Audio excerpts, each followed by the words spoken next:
Bonsoir à toutes et à tous, très heureux de vous retrouver après 2 mois d'absence. On espère que vos vacances se sont bien passées. On vous prépare une nouvelle saison avec plein de nouveautés. Et on a fini la saison avec Maxence Verdun. On va reprendre avec lui et Mage en studio. Ils ont cartonné avec l'Escape Game, en collaboration aussi avec Diane Higby. Et secrètement, il va tout vous expliquer. Ça aura encore lieu le dimanche en prolongation et sur aussi les projets de Magence Studio. Ensuite, il y aura le portrait. Cette fois-ci, c'est avec Marion qui est community manager de la page Instagram Le Mans a du talent. Il y aura une nouvelle chronique qui s'appelle le Store de Quentin pour vous faciliter la vie. Vous allez voir que vous allez avoir plein de belles surprises. Et ensuite, il y aura l'assaut qui nettoie, si ce nettoie, qui a une très grosse année avec bien sûr Forever Young qui commence au Mans le 15 septembre. Il y aura bien sûr le zap de la semaine et aussi le retour de Caro et de sa folle semaine pour ne rien louper en Sarthe. Eh bien, on va commencer par le chiffre de la semaine. Cette semaine, c'est une nouvelle séquence. C'est le chiffre numéro 2 avec toute la direction. LMTV se lance enfin sur Twitch. On vous en a beaucoup parlé. Eh bien, c'est officiel. Une seule adresse, twitch.tv/LMTV. Certes, vous pouvez nous rejoindre. On salue bien sûr l'Alpaga Show qui va nous rejoindre directement. Et dès la semaine prochaine, on sera également sur Facebook. Je pense qu'avec 80 millions de visiteurs par mois en France, on devrait faire connaître la Sarthe. Mais dès à présent, j'accueille mes 2 premiers invités. C'est parti.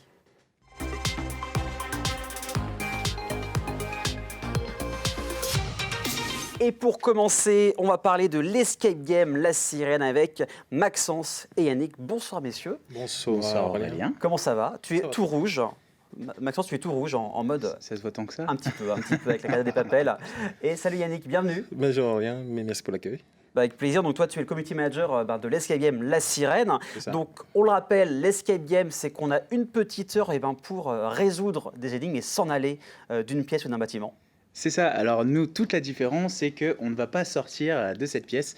On va plutôt essayer d'y rentrer, puisqu'on a des choses à faire. Donc on fait partie de la mafia irlandaise. Je crois d'ailleurs que tu as essayé.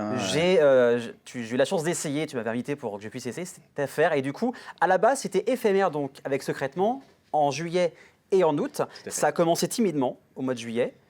Et après, en août, dès complet, mais tout le temps. C'est ça. Donc, alors nous, on a fait complètement les choses à l'inverse. Du coup, par rapport au coronavirus, à partir du moment où on a pu reprendre des activités en physique, on a tout de suite créé l'Escape Game, on a mis l'Escape Game en place. Mais on a oublié quelque chose, c'est que normalement, on prépare toujours au moins 1 mois à l'avance en amont la partie communication. Donc nous, on a fait un peu à l'inverse. Et c'est vrai qu'au mois de juillet, c'était assez compliqué pour démarrer. Et puis, mi-juillet, après, c'est bon, c'était parti.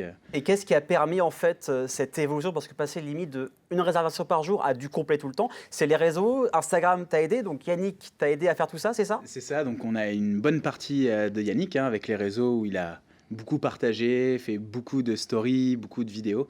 Donc du contenu pour se montrer un petit peu sur Le Mans. Et ce qui nous a aidé aussi, c'est la publicité vivante. Quand on avait des sessions closes, en fait, où on n'avait personne, en fait, on sortait tout simplement en bas du bâtiment et puis on faisait notre show d'acteur, on discutait avec les gens qui venaient prendre des informations. Et je pense que c'est ce qui a donné aussi envie aux gens de venir faire l'escape. Et pour vous dire, ils étaient habillés vraiment comme dans les années 30 pendant la Prohibition, avec différents accents un peu britanniques, italiens, donc c'était normal. Donc c'est vraiment juste à côté, c'est le place de la Sirène, hein. C'était pas loin du Café Crème, à 2 pas du Café Crème. Et avec le recul, maintenant, t'en as pensé quoi de cet Escape Game en tant que Game Master et de co-créateur?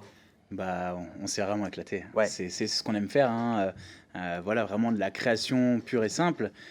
Et puis c'était surtout le fait de créer l'escape game par rapport au lieu et par rapport à la personne qui détient les lieux, donc Diana Higby. Voilà, c'était vraiment un plaisir de créer toute cette partie scénarisée. Et ce qui a beaucoup plu aux gens aussi, c'est toute la partie acting on ne retrouve pas forcément aussi dans l'escape game. Donc, et alors, si vous ne l'avez pas encore fait, c'est le dimanche, mais découvrez une petite bande-annonce et on reparle des projets juste après. À tout de suite.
Ça donnerait presque envie de le refaire. Alors, un petit mot sur le réalisateur du clip, du coup. Il s'appelle, c'est un jeune Enfadi, il s'appelle Bladbird X. Il fait des films en séance ouverte sur tout ce qui est jeu ou comment dire, et événements dans la ville, etc. Donc, grâce à lui, on a pu voir cette vidéo que vous venez de voir.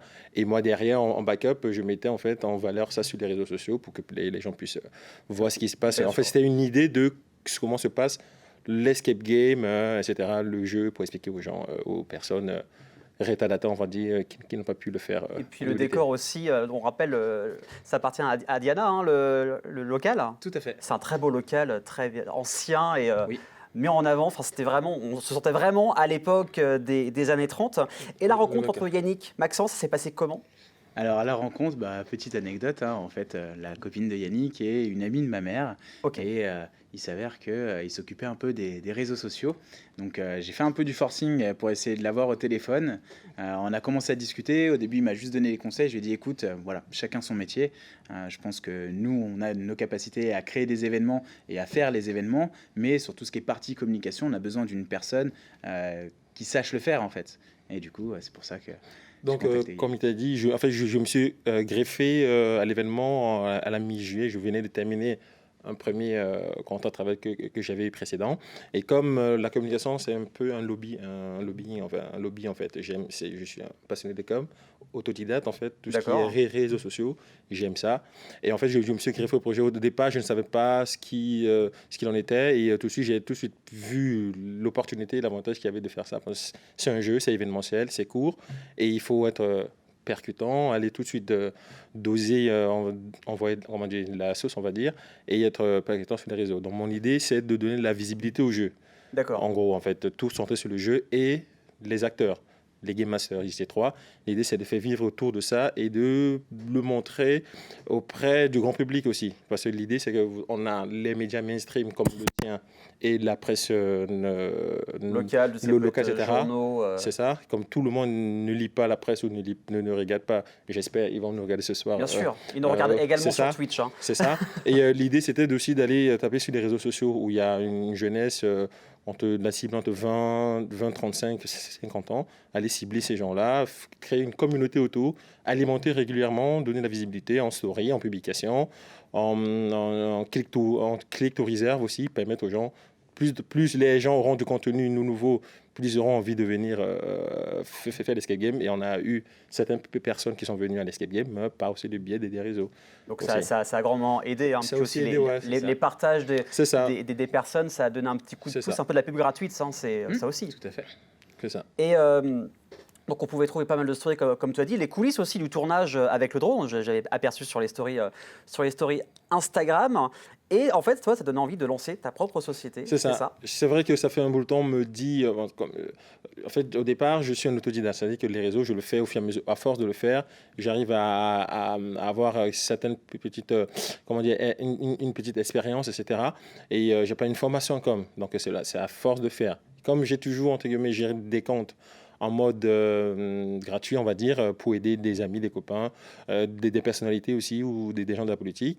J'ai beaucoup échangé avec Maxence là-dessus, qui m'a beaucoup aidé, m'accompagne aussi, et des amis. Il me dit il faut que tu arrives à créer quelque chose, ta mini-entreprise, pour pouvoir apporter ton savoir à des personnes TPE, PME qui ne savent pas comment sont dans les réseaux, comment y aller dessus.